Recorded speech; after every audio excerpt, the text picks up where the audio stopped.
अस्सलाम वालेकुम नाजरीन, एक नए वीलॉग के साथ आपकी खिदमत में हाजिर है। और आज की इस वीडियो में हम बात करेंगे पाकिस्तान में जो मादनियात के ज़खायर हैं उनसे मुतालिक। और आपको एक अच्छी खबर आज सुनाने जा रहे हैं कि सुप्रीम कोर्ट ऑफ पाकिस्तान ने अब जो सदारती रेफरेंस सुप्रीम कोर्ट में हुकूमत पाकिस्तान ने भेजा था, आज उस पर अपनी राय दी है। ये सदारती रेफरेंस था रैकोडिक माहदे से मुतालिक।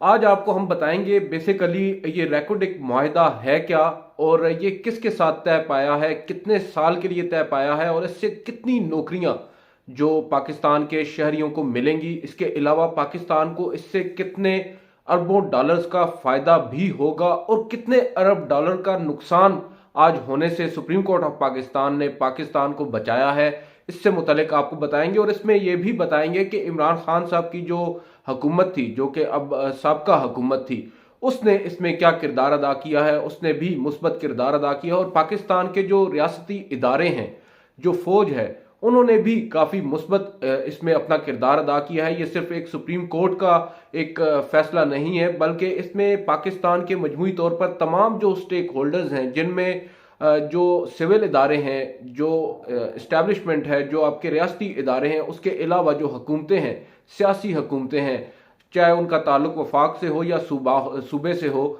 उन तमाम ने इसमें अपना हिस्सा डाला है। और आज बिलाखिर पाकिस्तान को एक अच्छी खबर मिली है। और इसके जो इसका जो समर है वो अब आइंदा कई साल तक जो है वो पाकिस्तान को मिलता रहेगा।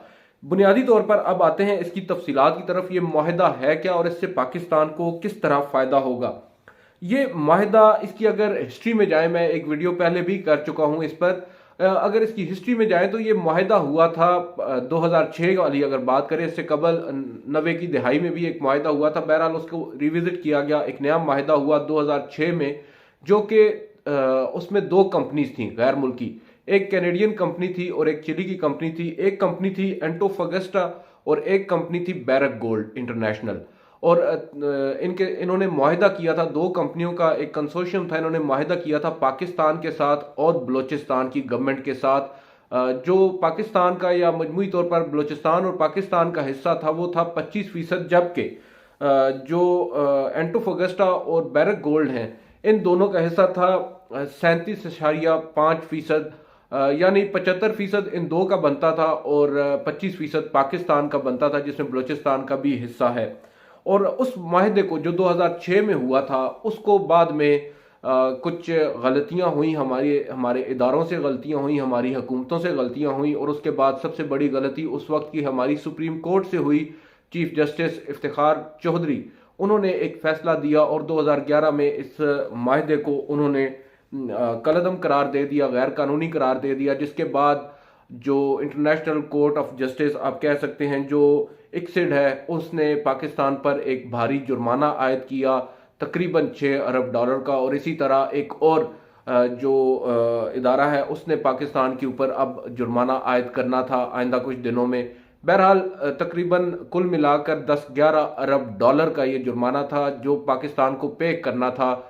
लेकिन पाकिस्तान की इतनी सख्त नहीं है, जैसा कि आपको मालूम है, इतने वसाइल पाकिस्तान के पास नहीं है कि इतना बड़ा जो अवार्ड है, इतनी बड़ी जो पेनल्टी है वो अदा कर सके। बहरहाल पाकिस्तान ने जो मुख्तलिफ पाकिस्तान के इदारे हैं, बिलखसूस उस वक्त की जो गवर्नमेंट है इमरान खान साहब की, इन्होंने एक प्लान बनाया। इन्होंने इंटरनेशनल जो कंपनीज थी उनसे मुआवनत हासिल की। वो इंटरनेशनल कंपनीज जो थी, वो उनका ताल्लुक लीगल साइड से भी था और फाइनेंशियल साइड से भी था, जो उनकी माहिर थी। उन्होंने फिर इनके सामने एक नया प्रपोजल रखा, जिसमें ये जो मुआहिदा है, ये जो कलअदम करार दिया था, इसको एक नई सूरत भी दी जा सकती है, एक नया मुआहिदा किया जा सकता है। बहरहाल जब दोनों कंपनियों से अप्रोच किया गया तो जो एंटोफगस्टा कंपनी थी, उसने पाकिस्तान में दोबारा से आने से माजरत कर ली।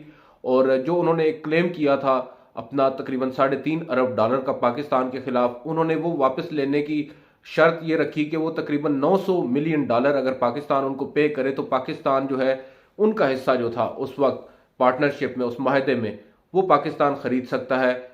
जो बैरक गोल्ड है वो इंटरेस्टेड थी पाकिस्तान में इन्वेस्टमेंट करने के लिए और ये मंसूबा लगाने के लिए। एंटोफगस्टा इंटरेस्टेड नहीं थी। पाकिस्तान ने एंटोफगस्टा का जो शेयर था वो खरीद लिया। और अब अगर मजमूई तौर पर अगर सादा अल्फाज में बात करें तो इसमें दो पार्टनर्स हैं, उन दो पार्टनर्स में, एक है पाकिस्तान और दूसरा है बैरक गोल्ड, और दोनों 50-50% के पार्टनर हैं। अब अगर पाकिस्तान की बात करें तो पाकिस्तान, उसके बाद तकरीबन 25% वफाक का, जो वफाक के एसओईज हैं, जो स्टेट ओन्ड इंटरप्राइजेज हैं, जिनमें ओजीडीसीएल या जो पेट्रोलियम, पाकिस्तान पेट्रोलियम और पाकिस्तान होल्डिंग कंपनीज हैं, ये एसओईज हैं, ये उस 25% की मालिक हैं, जबकि बकिया जो 25% है वो बलोचिस्तान उसका मालिक है। अब आते हैं इसके आगे इसकी डिटेल्स पर।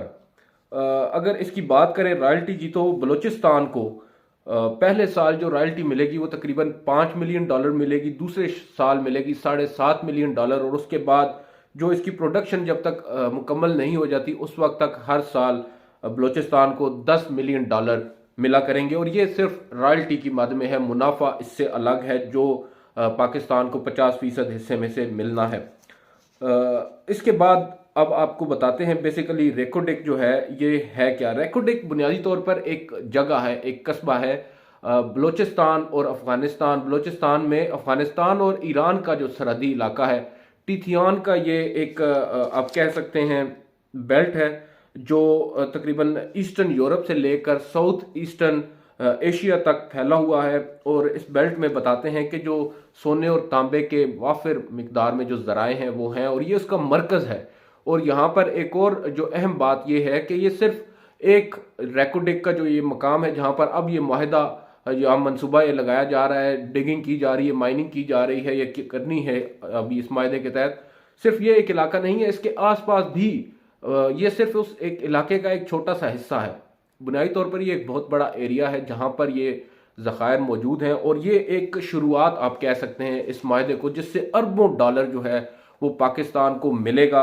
और अब ये जो इलाका है ये क्योंकि अफगानिस्तान और ईरान के सरहदी इलाके में वाक़ है, तो सिक्योरिटी एक बहुत बड़ा इशू था, जिसको अब जो पाकिस्तान की रियासत है उसकी जिम्मेदारी इस माहिदे के तहत वो बनती है, और पाकिस्तान जो है अब इनको सिक्योरिटी फराहम करेगा। जो मंसूबे के अंदर जो है सिक्योरिटी वो उनकी अपनी होगी, बैरक गोल्ड की, बहरहाल उसके बाहर वो पाकिस्तान करेगा। ये दुनिया का 5वां बड़ा ज़ख़ीरा है। और सबसे अहम बात, कुछ टेक्निकल इश्यूज हैं, कुछ चीज़ें ऐसी हैं जो हमें आपको ज़्यादा समझ भी नहीं आती, लेकिन आपके इल्म के लिए ये बता दूं कि ये टियर 1 का जो है वो मंसूबा है, और ये दुनिया का अगर इस वक्त देखा जाए तो 5वां बड़ा मंसूबा है।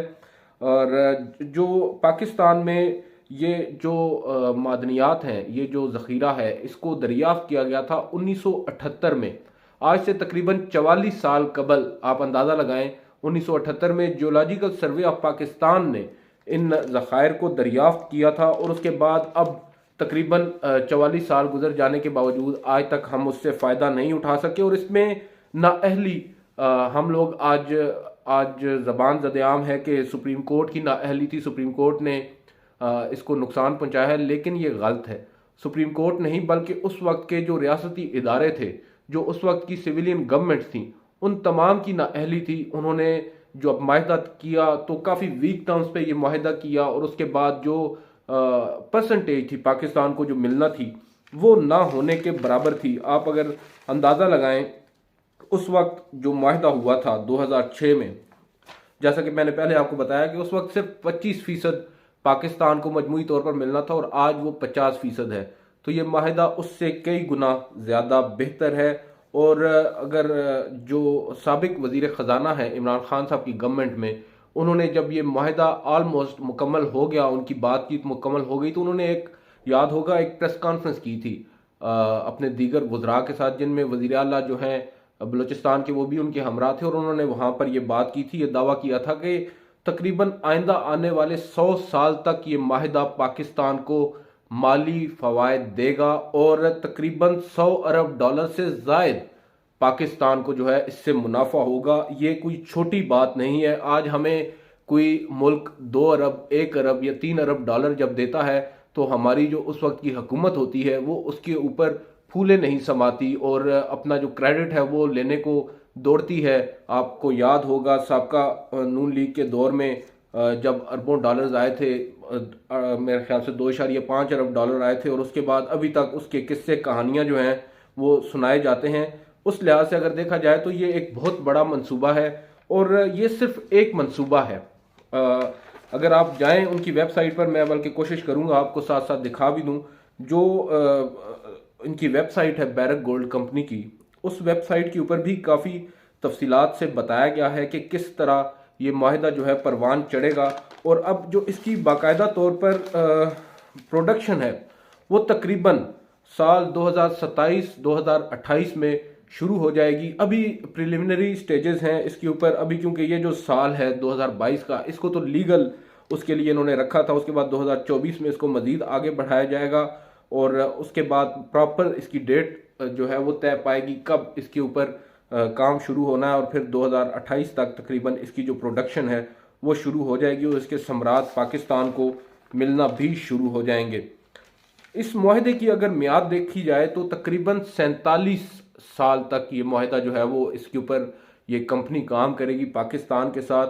और अगर इसकी थोड़ी सी डिटेलिंग में आपको मैं बताऊं, जो एक बहुत बड़ा इशू होता है गैर मुल्की कंपनियों को, गैर मुल्की सरमायाकारों को पाकिस्तान में इन्वेस्टमेंट करते हुए, कि उनकी जो रकम होती है, उनका जो कैपिटल होता है वो कहीं डूब ना जाए। पाकिस्तान क्योंकि बार बार हमारे बदकिस्मती के साथ हमारे सियासतदान ही ये बातें करते हैं कि पाकिस्तान शायद डिफ़ॉल्ट करने जा रहा है, गो के ऐसी कोई बात नहीं है। लेकिन जो इस तरह के बयानात होते हैं उनसे पाकिस्तान की जो आलमी सतह पर जो है वो काफ़ी ज़्यादा आप कह सकते हैं जगहंसाई होती है। और उसके बाद लोग जो हैं उनका कॉन्फिडेंस, जो सरमायाकार बुनियादी तौर पर होता है, उसका कॉन्फिडेंस काफ़ी लैक करता है। इसलिए अब उन्होंने एक बुनियादी शर्त इस माहदे में ये रखी है कि जो कैपिटल होगा, जो पैसा होगा, वो पाकिस्तान में नहीं आएगा, बल्कि ऑफशोर कंपनीज होंगी, होल्डिंग कंपनीज का नाम दिया जा रहा है न्यू जर्सी अमेरिका के अंदर। वहां पर ये पैसा होगा, न सिर्फ बैरक गोल्ड का बल्कि पाकिस्तान का भी।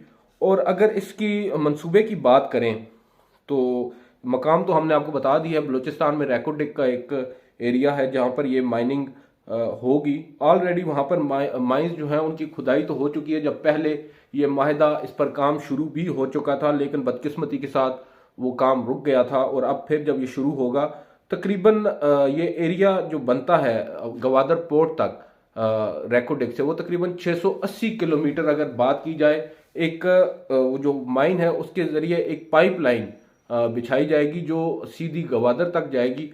और उस पाइपलाइन में क्या होगा, उस पाइपलाइन में ये जो ज़खायर होंगे तांबा और सोना, बुनियादी तौर पर दो धातें हैं जो इन्होंने वहां से डिस्कवर करनी है, सोना और तांबा। अगर इसके बाद कोई अहम नोयत की धात वहां से निकलती है उस एरिया से, उस जगह से ड्यूरिंग माइनिंग, तो वो पाकिस्तान जो उस वक्त का मार्केट रेट होगा वहां से उनसे खरीद लेगा। अगर कोई स्ट्रेटेजिक किस्म की धात वहां से निकलती है, मादनियात वहां से निकलती हैं जैसा कि यूरेनियम या कुछ और, तो फिर वो पाकिस्तान जो है मुफ्त वहां से ले सकेगा, उसको पाकिस्तान को पे नहीं करना होगा। और ये जो सोना है इसको तैयार करने का भी एक काफ़ी टेक्निकल सा तरीका है जो हमें बताया गया था, और अब हमें आपको बताने में काफ़ी मुश्किल दरपेश आएगी, इसलिए इसको थोड़ा सादा रखते हैं। बुनियादी तौर पर ये जो 680 किलोमीटर की पाइपलाइन बिछाई गई है, ये इसलिए बिछाई गई है कि बिछाई जाएगी कि जो सोना होगा इसको पहले वो लोग जब सोना या तांबा जो भी ये मटेरियल होगा, इसको पहले वो एक पाउडर की फार्म में बनाएंगे।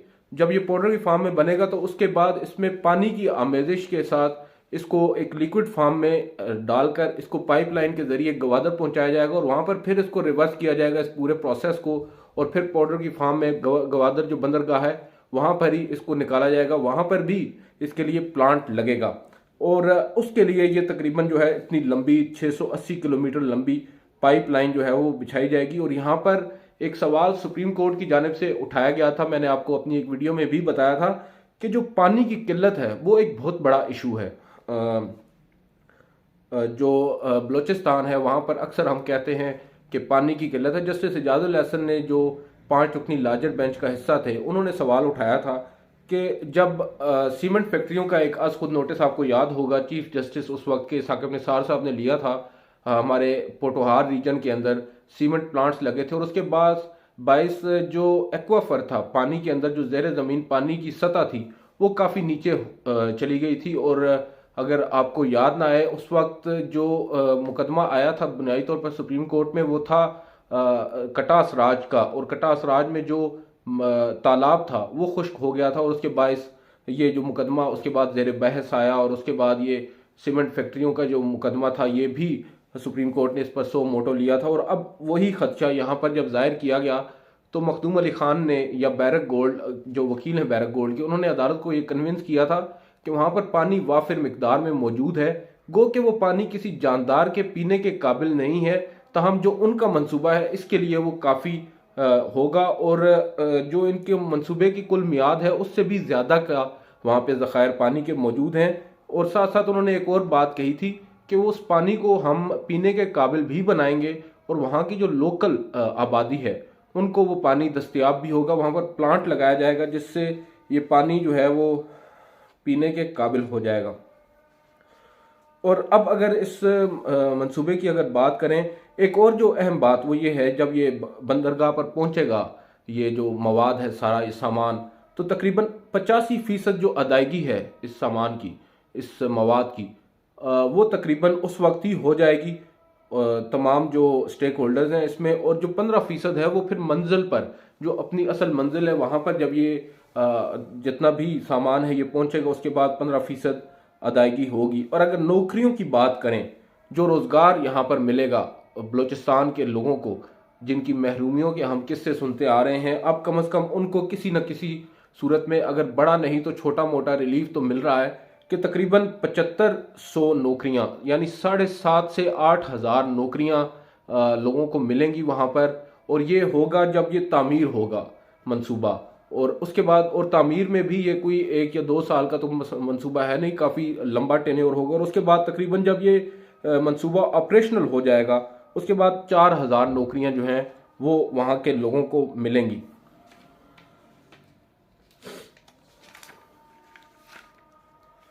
अगर हम इसके ऊपर अगर इसकी थोड़ी मज़ीद डिटेल्स में जाएं तो ये मंसूबा जो है तकरीबन कम से कम, अगर मैं ये बात करूं जहाँ पर ये अब डिगिंग होनी है, ये तकरीबन 5 बिलियन टन्स का ये मंसूबा है, जहाँ पर ज़खायर हैं 5 बिलियन टन्स के ज़खायर हैं कॉपर और गोल्ड के। और ये टियर 1 का मंसूबा है। और यहाँ पर इस अगर इनकी जो वेबसाइट है उसके मुताबिक जो फेज, इसके 2 फेजेस होंगे, और मुमकिन तौर पर 3 फेज भी हो सकते हैं, मगर अभी तक जो इनकी इनिशियल तैयारी है उसके मुताबिक फेज 1 में 4 अरब डॉलर जो हैं वो इन्वेस्ट होंगे, और उसके बाद फेज 2 में 3 अरब डॉलर इन्वेस्ट होंगे, और ये अभी इनिशियल कॉस्ट होगी। इसके बाद कई जो अरबों डॉलर हैं वो इसमें सर्व किए जाएंगे।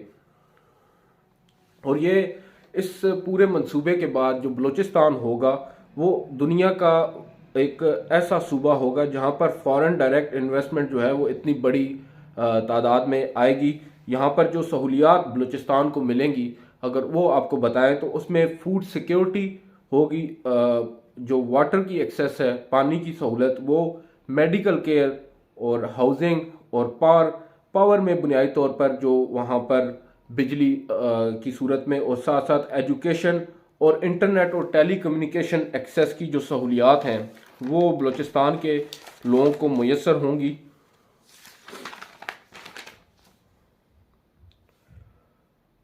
ये बुनियादी तौर पर इस मंसूबे की जो बेसिक्स हैं जो हमने आपके साथ शेयर की हैं, और इससे अब बज़ाहिर ये लगता है कि वाकई में बलूचिस्तान की जो किस्मत है वो बदलने जा रही है।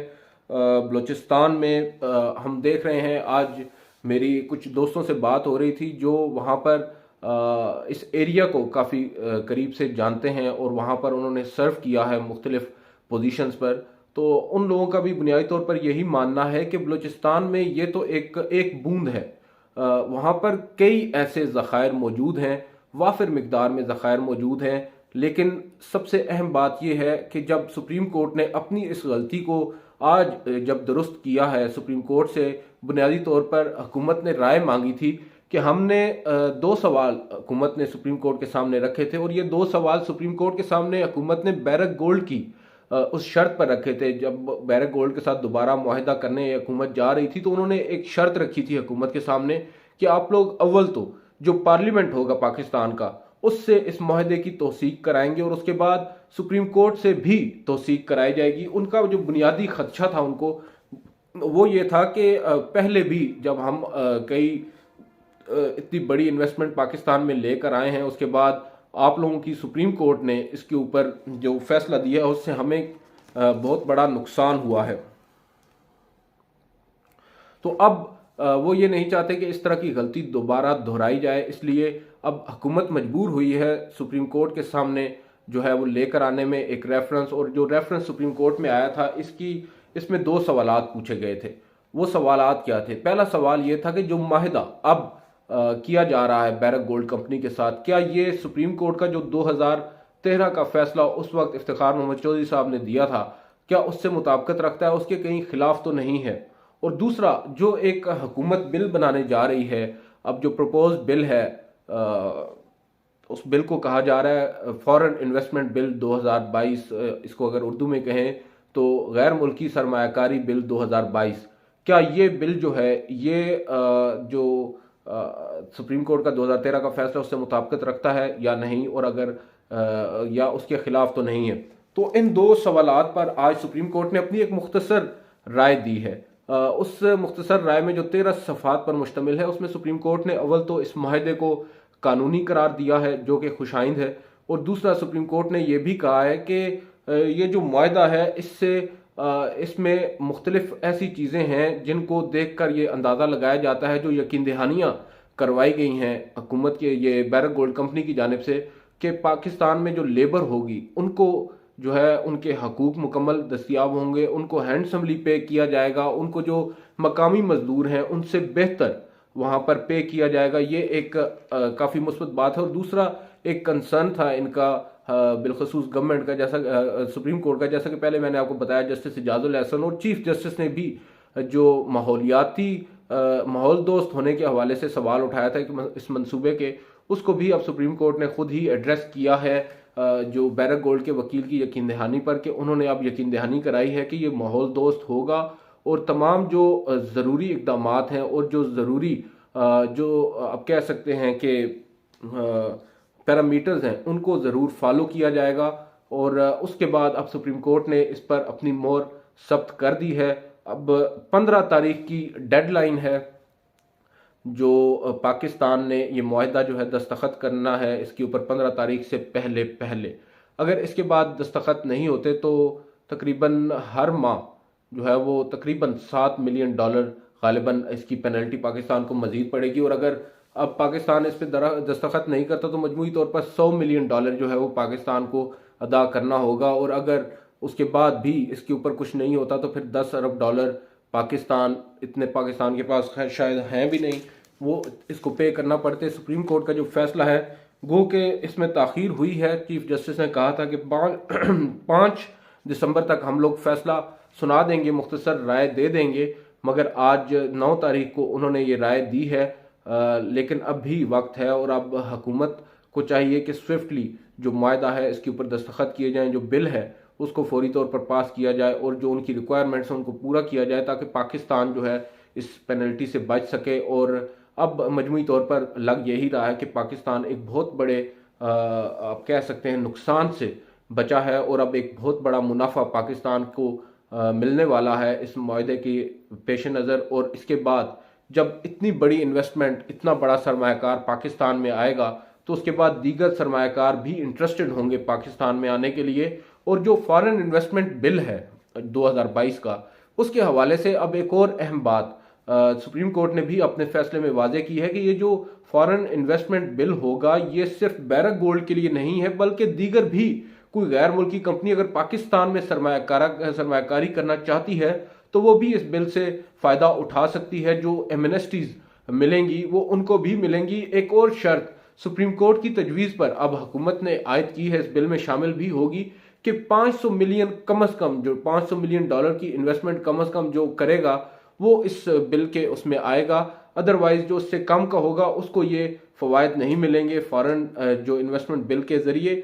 लेकिन ये एक बहुत बड़ी अचीवमेंट है और अगर ये होता है और ऑलमोस्ट जो हो चुका है, इसके बाद नो डाउट अनडाउटेडली एक बहुत बड़ा आप कह सकते हैं कि जो सरमायाकारी का एक रेला पाकिस्तान में आ सकता है। और जो मैंने आपसे कुछ देर कबल जिक्र किया था कि जो मेरी कुछ लोगों से बात हुई है, बावसूख ज़राए से बात हुई है, उनका ये कहना है कि ये तो एक छोटी सी बूंद है रैकोडेक, इसके साथ और भी कई एरियाज हैं जहां पर न सिर्फ सोने और तांबे के ज़खायर मौजूद हैं बल्कि गैस के भी वाफिर ज़खायर मौजूद हैं और तेल भी बड़ी वाफिर मिकदार में वहां पर मौजूद है। लेकिन हमारी एक तो नीयत शायद नहीं है, हमारे पास विल नहीं है, वसाइल चले हमारे पास नहीं है, लेकिन हम लोग ना उसके ऊपर अपनी कोई ऐसी विल जाहिर करते हैं कि जिससे हम उनको निकालने की, उनको डिग करने की कोशिश करें। गो कि हमारे पास एक्सपर्टीज नहीं है, लेकिन जैसा कि बैरक गोल्ड को हम अगर लेकर आए हैं पाकिस्तान में सरमायाकारी के लिए, सरमायाकारी और इस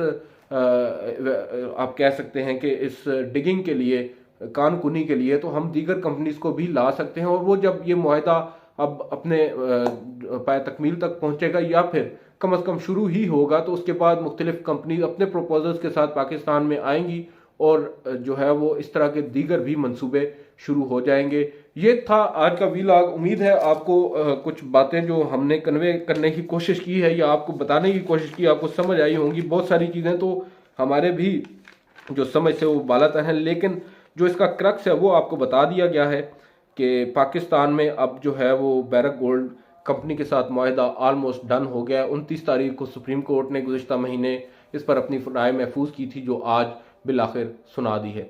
आज की इस वीडियो से इतना ही, इजाज़त दीजिए, अल्लाह हाफिज़।